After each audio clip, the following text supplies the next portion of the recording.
Kamusta mga kaibigan? Ako si Typhoon. Mainit na pagbati, respeto at pagmamahal sa inyong lahat ngayong bagong araw. Ngayon, sisimulan ko ang video kasama si Chuturum at ang tunay na anak ng Italia, si Carlos. Dinala ko si Carlos dito, sabi ko para naman mapansin siya ng kaunti ang tao. Tingnan natin si Carlos, baka nagbago siya pero hindi ko pa rin siya malapitan pare, parang halimaw pa rin. Parang halimaw siya, tuwing lalapit ako, binabaliw niya ako, tingnan mo siya. Carlos, si Raulong Carlos. Nagsimula na namang bumula ang bibig niya parang nababaliw. Sandali Ales, huwag kang lalapit. Kalma anak, kalma lang. Sandali, Carlos pa siya. Papunta na ako. Halika. Carlos, pwede ba kitang mahalin mula sa malayo anak? Pakiusap, huwag kang tumalon. Maghintay ka pa siya ko. Hintay ka pa siya ko. Ang gwapo ng anak ko. Parang hindi aso to, parang kabayo, di ba mga kaibigan? Para siyang baka, ang anak natin, parang baka, grabe ang anak ko. Bumubula na ulit ang bibig niya. Ngayon, ang topic natin ay Cane Corso. Ilalabas ko rin si Hector Papa. Hindi ko pa gaanong ipinapakilala si Carlos sa kanya kaya naisip kong ipakilala ko ulit sila. Gusto kong subukan kumpiyansa niya nung ipinakilala ko si Carlos kay Hector. Naku anak. Naku sa akin. Nabali ni Carlos ang tali doon kaya sabi ko di ko na sila paglalapitin. Kasi itong dalawang siraulo na to kapag nagsama, halika, halika. Pag nag-away sila, Diyos na lang bahala, di ko mapipigilan. Pero ngayon, susubukan ko ng dahan-dahan. Nagpalit ng role sina Hector Babay at Carlos. Si Carlos naman ngayon ang tatalian. Ayos ba mga kaibigan? Palalayain natin si Hector pero sana walang masirang kadena o tali. Ngayon, si Carlos na ang tinali ko sa leeg. Ayos din ang kadena, sandali lang Asye, sandali lang, ingat. Asye, huwag kang makialam dyan anak, para yung halimaw Asye. Tingnan mo nga yan kuya. Makikita lang yan, tatakbo na ang buong 7 barangay palayo. Sinasabi ko parang halimaw talaga yan. Grabe ang tapang ng anak kong lalaki. Si Carlos ay anak ng karisma. Halika rito, yakap tayo. Halika, halika. Sandali kuya, huwag ka munang umalis. Sinasadya ni Carlos na bitagin kayo. Umatras siya, biglang sumugod. Tingnan mo, papunta na siya kay Natasha. Sandali, huwag Ares, huwag pumasok. Shh, sandali lang Ares. Huwag mong pakialaman yan, anak. Lahat kami ay natatakot. Pareho kaming mga aso at ako natatakot kami kay Carlos. Pakiusap ko lang sa inyo mga kaibigan, huwag niyo akong biguin bago magsimula ang video. Gawan niyo naman ako ng kabutihan, suportahan niyo ako sa pamamagitan ng pag-like ng video na to, mag-subscribe at mag-iwan ng komento, matutuwa talaga ako. Mahalaga sa akin ang like at komento niyo. Huwag niyo naman akong biguin, huwag niyong ipagkait ang suporta niyo. Mag-iwan kayo ng emoji o kahit anong komento sa comment section, pakiusap. Ako si Carlos, alis na ako ngayon para sunduin si Hector, sige ba? Sige anak. Sana hindi kanya mapahamak, medyo kinakabahan ako sa siraulong yon. Makulimlim ang panahon ngayon. Kanina pinakain ko ang mga kambing at inihanda ang pagkain ng mga anak ni Hades. Pinapalamig ko na rin ito sa taas. Mamaya ko na lang ibibigay sa kanila. Bonchok, pakita mo si Bonchok ng malapitan. Kumusta ang kwelyo ni Bonchok? Maganda ang nilagay kong kwelyo, may palamuti pang nazarbon ko. Masya Allah, anak kong lalaki. Lalo pang gumwapo ang karisma niya. Isinusumpa ko sa Diyos para sa iyo, Bonchok. Parang anak ng leon, Masya Allah sa iyo. Alam niyang pinupuri ko siya, tuso talaga. Tingnan mo kung paano siya tumingin sa camera, nakikita mo ba? Alam niya nagwapo siya, bumagay sa kanya ang kwintas. Bonchok, ipakikilala ba kita kay Hector? Oo, mahal ko. Bonchok ang totoong pinuno dito. Hector Baba, tunay na anak ng Italia. Nasaan ka na anak ko? Nasaan ka na mahal kong anak? Si Hector din, napakagaling. Parang higante na sila, hindi ko na alam paano natin sila mapipigilan mga kaibigan. Nakakandado ang pinto ni Hector. Bubuksan ko muna, baka masira kaya nilalagay ko siya sa ganitong kalagayan para sigurado kung may mangyari. Hector, atras muna ako, sana walang maputol na tali o iba pa ngayon. Susubukan natin ang kumpiyansa ng dalawa. Inaanyayahan ko rin kayo na magkomento mga tol, sa tingin nyo sino ang mas kumpiyansa sa sarili? Si Hector ba o si Carlos? Isulat nyo sa mga komento, tingnan natin. Sino kaya ang mas lalabas? Mamaya na lang. Malalaman natin. Allah, sandali Hector. Ngayon, nandun ang sintro natin. Ares anak, sana hindi ka na lang sumama. Sa tingin mo ba aatakihin ka ni Hector? Ha? Siguro hindi ka naman aatakihin ni Hector. Sana nga hindi, tara. Tigil anak. Tigil, dahan-dahan lang. Dahan-dahan lang anak, dahan-dahan lang. Tigil. Tigil, tunay na anak ng Italia, tigil. Purihin ang Diyos sa anak ko. Nandito rin pala ang sakit ng ulo. Sige ha. Hintay, hintay. Bakit nakalak ang pinto sa baba? Hindi. Shh, oy! Hindi. Shh. Oy! Hindi. Hintayin. Kalma. Kalma. Tigil. Tigil anak. Huwag kayong pumasok sa tabi ni Hector. Hector at Maraz. Sobrang nagtataniman ng galit ang isa't isa. Tingnan mo. Pinagmamasdan ni Maraz mula sa malayo ngayon. Sige na anak. Ares, huwag kang lumapit masyado. Tigil. Tigil pa Siyam, halika dito. Halika dito anak, maghintay ka. Tigil, huwag kang lumapit sa mga kambing. Tingnan mo katawan ni Hector, grabe. Masya Allah, gusto ko talaga kay Hector. Mas matalino siya kaysa kay Carlos. Medyo pilyo si Carlos kasi bata pa siya, dumating na siya ngayon. 12 buwan na siya ngayon. Bata pa siya kasi hanggang 2 taon, tuta pa rin ang isang aso. Sa 1 taon, nagsisimula na ang pagiging binata niya. Palaging tumatalon at kinakamot ako, medyo pilyo siya. Si Hector naman mas kalmado. Ilang taon na si Hector? Si Hector mga 3 taon na rin, di ba? Sige na, Fistik, kalma ka lang anak. Hindi ko maalala ang edad ni Hector. Dapat mga 3 taong gulang siya. Ngayon, halika muna. Simulan kay Chitir. Isama si Hector sa tabi niya, lalo na kapag nagtatalo sila ni Carlos. May galaw si Chitir, huwag na nating isugal. Si Chitir, awa ng Diyos, walang sinabi laban kay Hector. Kalma lang, Carlos. Hector, halika dito, boss. Si Carlos, kuya, nung nakita niya mula sa malayo, talagang nabaliw na siya. Nabaliw talaga si Carlos, mga kaibigan. Hindi talaga gusto ni Carlos si Hector.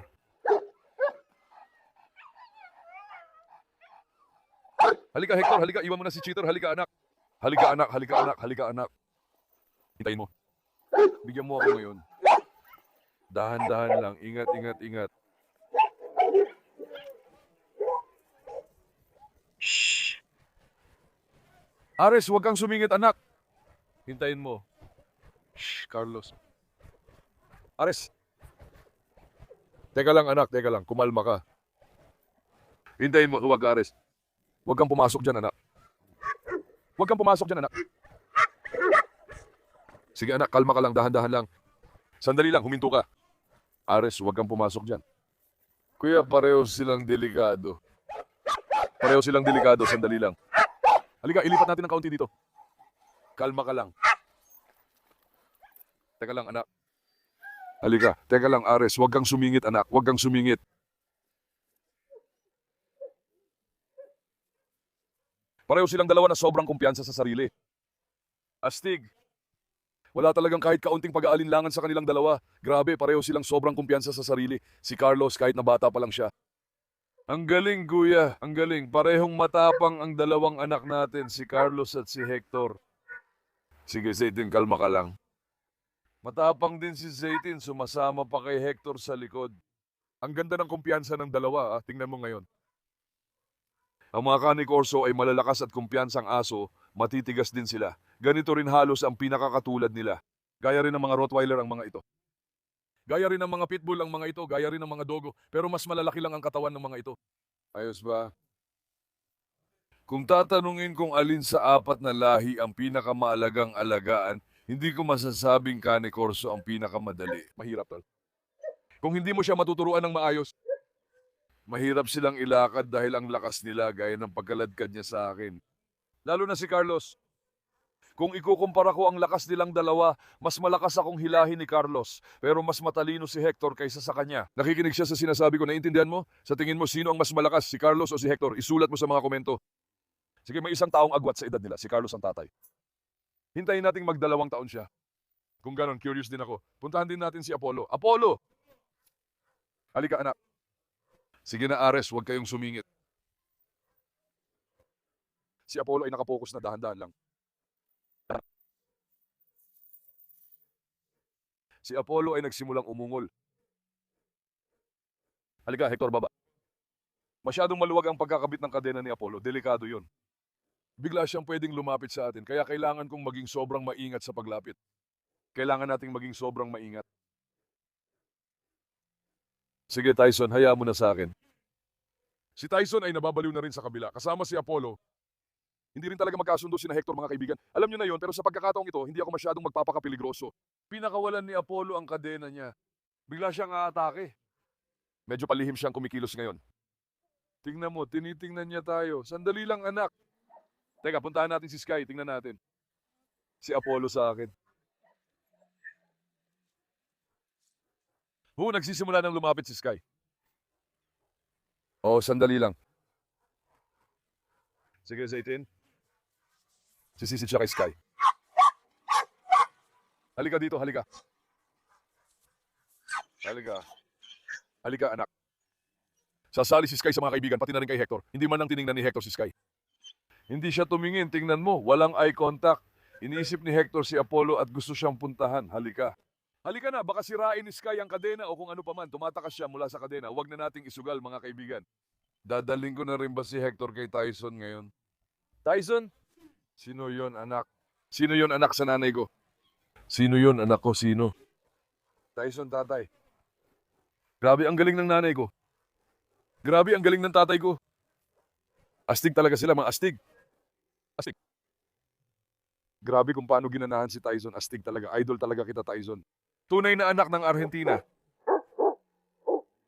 Sige lang, coach. Kalma lang. Hector ko, lapit ka. Si Hector talaga, bro. Sa mga ganyang bagay siya naiinis. Carlos, tingnan mo si Apollo. Nandun ang isip niya ngayon. Zaytin, huwag kang masyadong makialam, anak. Tingnan mo, baka kagating ka nila ngayon. Bata ka pa, magpakatalino ka.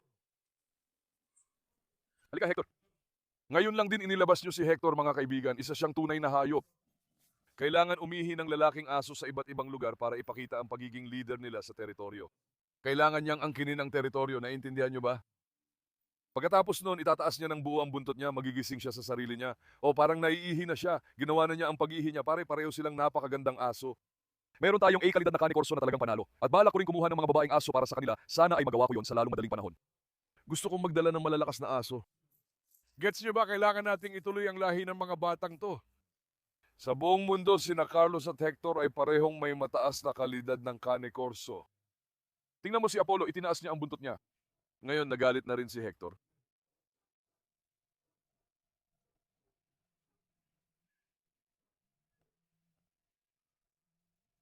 Napatahimik niya si Apollo. Pumasok si Apollo sa kulungan, tingnan mo, pero umuungol pa rin siya. Naguguluhan ako. Karaniwan, diretso umaatake si Apollo. Natatakot ba siya sa akin? Teka, tingnan ko muna. Apollo, halika. Halika, anak, halika. Si Apollo, hindi talaga yan pumapasok sa kulungan, pare. Hinahanap ni Apollo si Tosun ngayon kung buhay pa si Tosun pa siya. E di ikaw na ang makakita. Pag-iisahin muna ni Maras Apollo at isa pa bago magsimula ang tunay na usapan. Pero kanina, sobrang kumpiyansa niya sa sarili. Ngayon, may nangyari kay Apollo. Baka may sakit kaya siya. Tingnan mo si Hector, mukhang gusto niyang lumapit. Sandali, masyado na tayong lumapit. Nako. Hoy, hindi! Hindi, tigil. Hindi, anak. Hindi. Teka, huwag kang makialam. Huwag kang makialam, sige na. Ayos lang sa akin. Sa akin. Shh! Ares. Magpakatalino ka, akitin mo sila. Nakita niyo ba paano pinrotektahan ni Maras ang kapatid niya? Tingnan mo sila ngayon. Nakita ni Maras ang kapatid niya. Nagkatabi sila, muntik pang mabagsak. Kung nandun si Apollo, magsasama pa sila para umatake. Sobrang dikit nila sa isa't isa, kuya. Hindi basta-basta yan. Tingnan mo mismo. Grabe ang pagkakabagsak ni Maraz. Talagang saludo ako, sa totoo lang. Hindi pa ako nakakakita ng magkapatid na aso na ganito ang suporta sa isa't isa. Tingnan mo nga ang mga tingin ni Carlos. Carlos. Astig na Carlos. Halika dito anak ko, grabe ang galing mo. Si Carlos parang nababaliw. Tingnan mo ang bibig niya. Nakita na naman niya si Hector. Nagsimula na naman siyang matakot. Sandali, Hector, sa akin ka. Sandali lang, anak. Sige. Kalma lang pa siya. Sige, Carlos.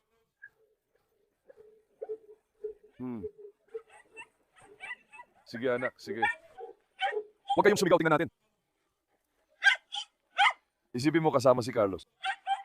Hindi rin talaga nagiging maayos kapag si Hector ang may grupo. Yung mga ganitong dominante na lalaking aso. Nag-uunahan silang maging leader, gets? Lahat sila sinusubukan nilang lamangan ng isa't isa para maging leader. Ang hirap nilang pagkaisahin, si Ares din pasaway. Itong si Ares, grabe talaga. Sobrang pasaway na naman. Hintayin mo, inumin mo muna yung tubig mo. Halika, inumin mo ang tubig mo, anak, halika. Gwapo kong anak, halika. Anak ko talaga ang karisma. Sana all sa anak ko. Astig to, astig. Parang Leon talaga, grabe. Walang takot, lumalaban kahit kanino. Ang galing ng anak ko. Parang Leon talaga. Halika na, papasukin na kita, mahal kong prinsipe. Tuloy ka, anak. Hector, tatay. Sandali lang, sandali. Tuloy ka, anak. Dati, mas agresibo si Hector at hindi ako pinapakinggan. Ngayon, nakikinig na siya sa akin. Nakikinig na siya sa akin ng maayos, parang totoong lalaki. Dati, hindi siya nakikinig. Asel, gusto mo bang isalalay din kita, anak? Halika dito, magkaibigan kayo ni Carlo. Sana wala ka ng galit. Malalaman natin kung susubukan ni Ares makipagtalik sa kanya o siya Asil. Halika, tapang kong anak na babae. Mahal na mahal ni Carlos si Asil ngayon.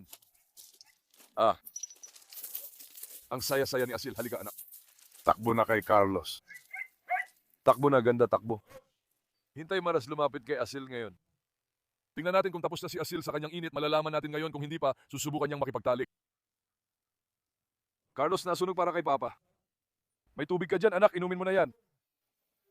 Teka, papunta na si Asil sa kanya.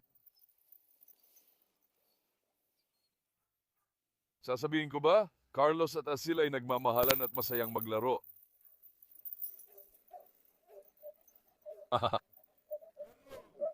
Gusto mo bang ilabas din kita? Ha? Gusto mo bang ilabas din kita, batang matapang? Ayos ka talaga, anak. Sandali lang. Hintayin mo, batang matapang. Kung ganito na siya kakumpiyansa sa sarili ngayon pa lang, hindi ko na maisip kung ano pa sa hinaharap. Ipaalam ko lang sa inyo, mga kaibigan. Wala pa rin naman kaming nakitang gulo na ginawa niya sa kahit sino. Ayokong makakita ng ganun. Sana wag siyang makipag-away dahil bata pa siya at kulang pa sa karanasan. Kapag may nangyaring ganito bago siya mag-2 taon at magkasakit siya, maaaring mabawasan ang kumpiyansa niya.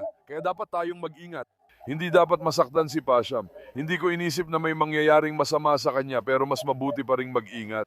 Sa ngayon, maganda naman ang kumpiyansa niya sa sarili at ang pangangatawan niya. Nagsisimula na rin siyang tumangkad. Lumiit siya kasi tumatangkad na. Mas tatangkad pa siya at magpapatuloy ang development niya sa susunod na 3 taon. Pinapakain ko siya ng marami para lumaki pa si Carlos. Sana mas gumanda pa ang resulta pagkatapos. Mga kaibigan, ngayong araw susubukan ko ang kumpiyansa ni na Carlos at Hector. Pareho silang dalawa, salamat sa Diyos, talagang malalakas at matitibay. Hindi naputol ang tali at walang gulo. Sinubok lang dito ang kumpiyansa ng dalawa kung may kumpiyansa ba ang mga hayop. Alam ba nila kung paano protektahan ang kanilang sarili? Umaatake ba sila? Kumusta ang kanilang instinct sa pamumuno? Nakita natin, pareho silang magaling, lahat sila magaling, grabe ang gagaling nila. Wala akong masabi sa kanilang lahat. Sige, mahal ko kayong lahat. Huwag kalimutang i-like ang video at mag-subscribe. Ingatan nyo ang sarili nyo. Paalam. Mag-ingat kayo, mga kaibigan ko.